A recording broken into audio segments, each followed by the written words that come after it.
Introduction. Retinal ganglion cells, RGCs, are the neurons that send visual signals from the eye to the brain. They rely on a high energy metabolism because they must maintain electrical signals over long distances. In glaucoma and related optic neuropathies, elevated intraocular pressure, IOP, or poor blood flow can stress RGCs by limiting oxygen and nutrients. Emerging evidence suggests that RGCs under pressure-induced stress suffer early energy failure. Their ATP levels drop before any visible cell loss. Thus, therapies that boost cellular energy might protect RGCs from degeneration. One candidate is creatine, a compound cells use to buffer energy. This article reviews how creatine and its high-energy form phosphocreatine (PCR) support RGCs under stress and what this could mean for glaucoma and aging. The creatine-phosphocreatine energy buffer. Creatine is a natural molecule made in the liver, kidney, and pancreas from arginine, glycine, methionine, and stored mostly in muscle, 95%, and also in brain and other tissues. Inside cells, creatine is converted back and forth to phosphocreatine, PCR, by the enzyme creatine kinase, CK. This PCR-crene system serves as an energy buffer. When ATP is used up quickly, for example during muscle contraction or neuron signaling, PCR donates its phosphate to adenosine diphosphate, ADP, to reform ATP. Simply put, PCR can regenerate ATP far more quickly than mitochondria alone. In practical terms, within a few seconds of intense activity, a resting cell's ATP is depleted, but the CK system steps in by converting PCR back to ATP to keep energy levels stable. After the burst of activity, excess ATP can again recharge creatine back into PCR for the next cycle. This reversible cycle makes creatine PCR a ready reserve of energy, especially important in cells with high and rapid energy needs. Importantly, this system exists not only in muscle, but in nerve cells. Neurons, including RGCs, express CK isoforms that enable them to use creatine. In fact, retinal neurons express predominantly mitochondrial CK, while retinal glial cells use cytosolic CKs. By storing a pool of PCR in cells, tissues like the retina can get an instant ATP supply when needed. Creatine in the retina and optic nerve role of creatine in RGC metabolism. In the retina, RGCs have very high energy demands. Even brief impulses require substantial ATP for ion pumps and signaling. When IOP rises or blood flow drops, RGCs can become ischemic, meaning oxygen and nutrients can't meet demand. In such situations, the PCR reserve is crucial. Research notes that when optic nerve blood flow is poor, as may happen in glaucoma, tissues rely on PCR to keep ATP levels from crashing. In other words, phosphocreatine acts as a local energy battery that RGCs can draw on during stress. Experimental work in other nerves supports this. Adding creatine before an induced ischemia protected brain axons and prevented ATP depletion. These findings suggest RGCs could similarly benefit from extra creatine under IOP-induced stress. The idea is that if RGCs are better able to maintain ATP via the CK-PCR system, they might resist damage and death. Laboratory studies of creatine in retinal neurons. Several studies have tested creatine's effect on retinal neurons. In rat retinal cell cultures, adding creatine to the medium protected neurons, including RGCs, from death due to metabolic toxins or glutamate excitotoxicity. In those in vitro experiments, creatine dramatically reduced cell loss caused by energy poisons, like sodium azide, or by NMDA, a glutamate agonist. Blocking CK eliminated the protection, confirming the effect was through the creatine energy buffer. These results show creatine can directly support retinal neurons when their energy production is deliberately impaired. However, translating this to intact eyes has been challenging. In live rat models of retinal injury, either NMDA excitotoxicity or brief high IOP ischemia, giving animals oral creatine did raise retinal creatine levels, but did not significantly improve RGC survival. In other words, despite creatine entering the retina in vivo, it failed to save RGCs from acute injury in those studies. The reasons for this discrepancy are not fully clear. It may involve differences in delivery, timing, or the severity of injury. Overall, the lab data suggests that while creatine can protect retinal neurons under controlled conditions, its benefit in whole animal glaucoma models is unproven. This gap highlights the need for more research on creatine dosing, formulation, to cross barriers or stay longer, and timing in eye tissues. Other neurodegenerative model insights. Creatine's potential reaches beyond the eye. It has been widely studied in other neurological conditions characterized by energy failure. For example, creatine shows broad neuroprotective actions in models of stroke and brain hypoxia.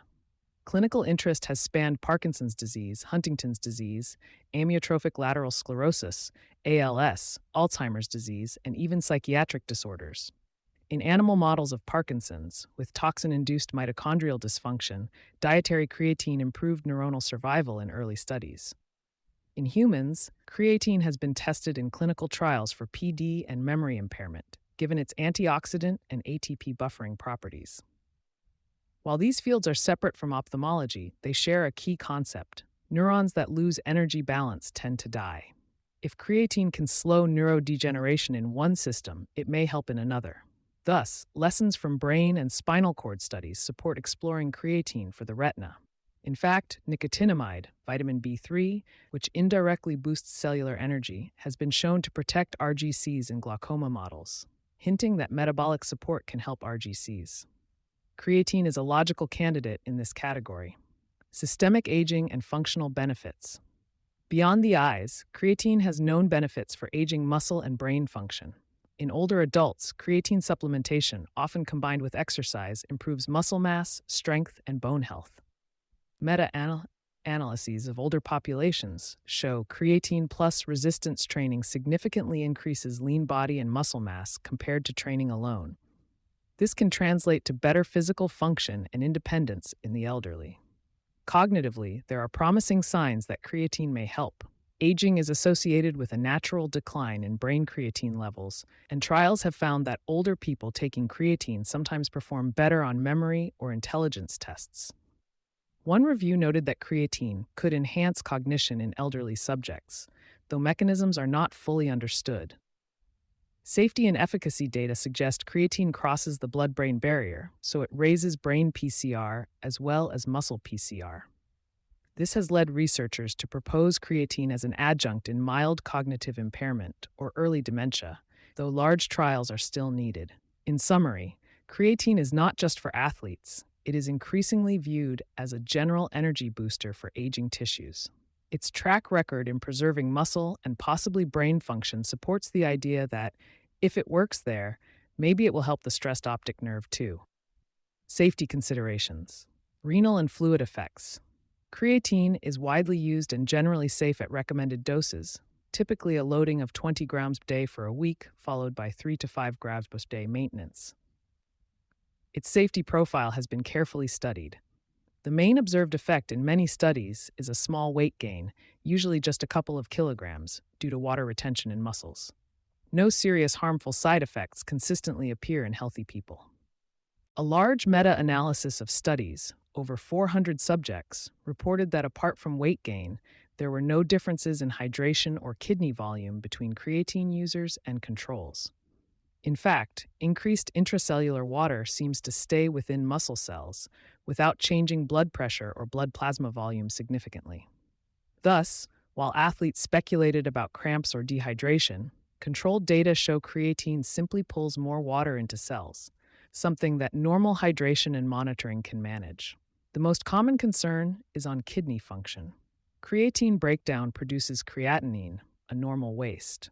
Blood creatinine levels do rise slightly after creatine use, which can mimic kidney impairment in standard lab tests. However, up-to-date evidence shows this is a benign lab change, not actual damage.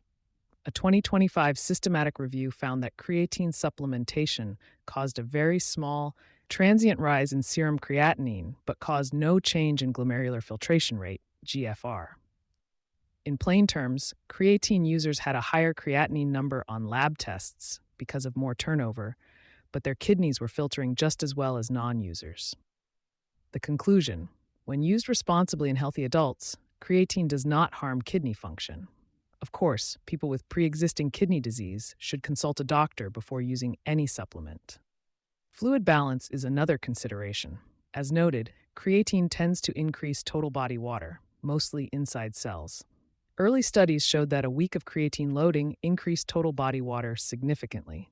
This is usually not dangerous, it just makes muscle feel fuller. A recent large population study, Entain's dietary data, examined how different dietary creatine intakes affected hydration markers across thousands of people. It found that very high creatine intakes, above typical dietary levels, were actually associated with slightly lower total body water and fluid volumes and subtle shifts in blood osmolality. This was unexpected and suggests the relationship between creatine and hydration is complex. The take home for patients is minimal. Modest creatine use might cause a bit of water retention, but should not dehydrate you. Drinking normal amounts of water remains advisable when taking creatine, especially during exercise.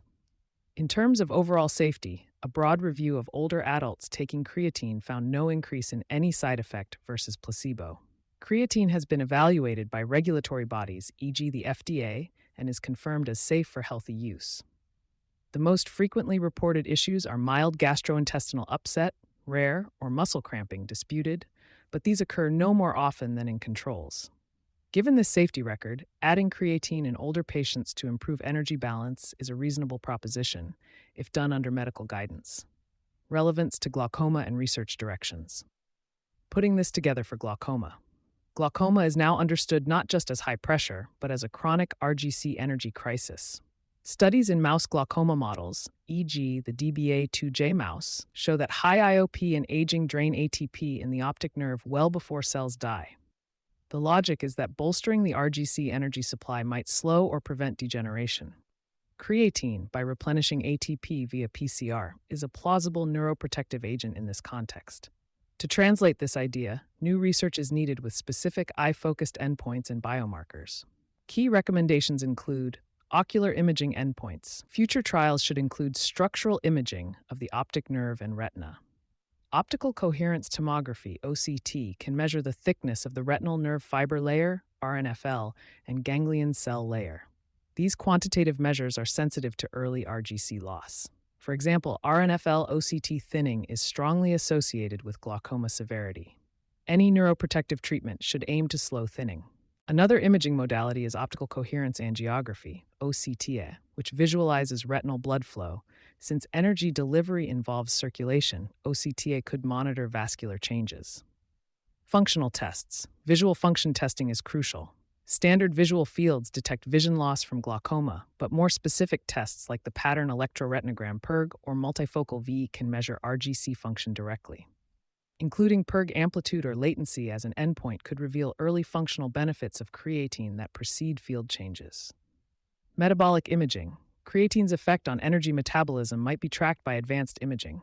Magnetic resonance spectroscopy, 31P MRS, can non-invasively measure PCR and ATP levels in neural tissue, demonstrated in brain. It has also been applied in optic pathways. 31P MRS of the optic nerve or visual cortex after supplementation could directly show if PCR levels rise in the visual system. Likewise, near-infrared spectroscopy, NRS, or retinal oximetry could monitor changes in oxygen-glucose usage in the retina. Clinical trial design. Randomized trials in glaucoma patients or high-risk individuals would be needed. Important factors are dosing, likely similar to sports usage, 3 to 5 grams per day, duration, months to years, and control of other risk factors, IOP, blood pressure. Endpoints should combine ocular imaging and function, as above, with neurodegenerative biomarkers, e.g., neurofilament light chain, if available. Given creatine's profile, trials could start with normal tension glaucoma patients who already show RGC vulnerability to see if vision decline slows without pressure changes. Safety monitoring. Even though creatine is safe generally, ocular studies should monitor kidney markers and fluid status as a precaution. In older glaucoma patients, renal function and hydration should be checked, especially if they have comorbidities or take other meds.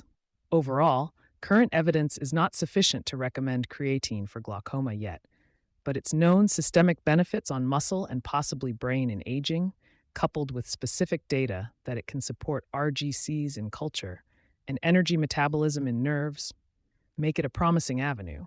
Well-designed trials with ocular endpoints, OCT PERC, and perhaps metabolic imaging MRS would clarify whether creatine supplementation can indeed energize the optic nerve and protect vision. Conclusion: glaucoma may be seen as an energy starvation disease of RGCs. Creatine, by bolstering the phosphocreatine energy buffer, offers a rational way to sustain neuronal ATP under stress. In vitro studies show clear benefits for retinal neurons, and neurodegenerative research suggests broader potential. Creatine's safety and aging related benefits, muscle, possibly brain, further support its exploration in eye health. The next step is targeted research, trials and animal studies designed with optic nerve imaging and RGC function tests to see if this weight training supplement can also weight bear the energy needs of the retina. All links to sources are available in the text version of this article. You can find the full article at visualfieldtest.com. Thanks for listening. To check your visual field, click the link at the bottom of this article or visit visualfieldtest.com.